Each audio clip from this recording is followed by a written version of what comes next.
All right, welcome back. The Supreme Court hearing is underway right now. It focuses on President Trump's birthright citizenship executive order and the many challenges to it.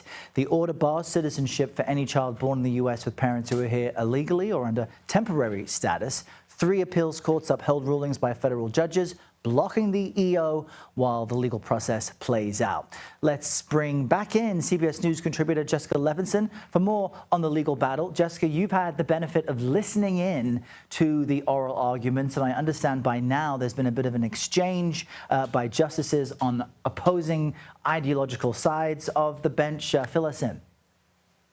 So the argument started a little late. We're about 18 minutes in. And what's fascinating here is you see the justices really right away in their questioning display what matters to them most and their different ideologies. So Justice Clarence Thomas, the longest serving justice on the court, immediately saying, talk to me about nationwide injunctions and historical analogs. He is very much about looking at the original meaning, about looking at history and tradition. And then right away, you have Justice Sonia Sotomayor jumping in. She's often the justice who asks the most about real world consequences. And she said, let me give you a hypothetical. Let me give you a hypothetical about the next president who comes in and says, I'm taking away everybody's guns. Do you not want federal judges to be allowed to say, here's a nationwide injunction? Do people have to sue piecemeal? So just fascinating in terms of all of the justices right off the bat showing what matters to them most. And remind us that while the headline is the Supreme Court hears arguments over birthright citizenship, that the essence of what's being debated today really deals with those nationwide injunctions. Absolutely. So the case comes to the court based on President Trump's President Trump's executive order and the many lawsuits to stop that executive order, which would have essentially undermined birthright citizenship in the 14th Amendment.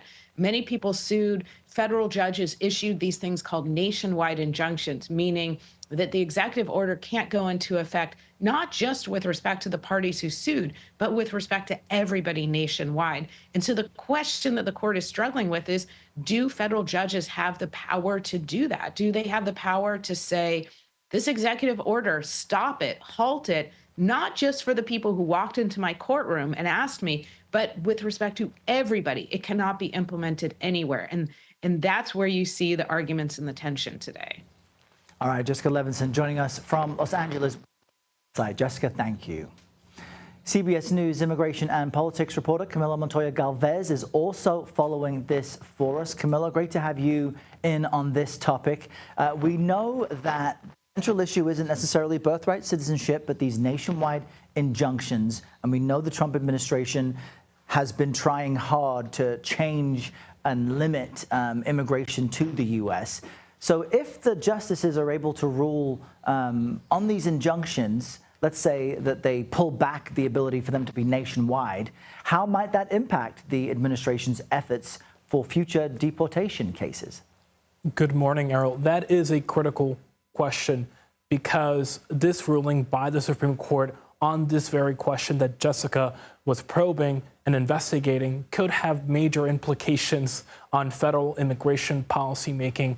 Many of the Trump administration's actions to undo protections for hundreds of thousands of immigrants, for example, that were established under the Biden administration are right now enjoined in federal court. Lower courts across the country have prevented the administration, for example, Errol, from terminating temporary protected status for hundreds of thousands of Venezuelan migrants. Lower courts have also barred the administration from ending the temporary legal status of 500,000 migrants from Venezuela, Haiti, Cuba, and Nicaragua who were able to come here under a Biden administration process. If the Supreme Court sides with the Trump administration and the Justice Department's arguments and narrows the ability for lower court judges to issue nationwide injunctions on these sort of federal immigration policy making actions, we could very well see the Trump administration having the ability to not only revoke the legal status of these hundreds of thousands of migrants who right now are protected from deportation and allowed to work in the country lawfully, but they could very well proceed also with their efforts to deport these people from the U.S. So it could have wide-ranging implications, Errol. It could effectively empower the Trump administration to do more of what it's doing and limit the ability of judges to rule against it. Camilo Montoya-Galvez, thank you very much.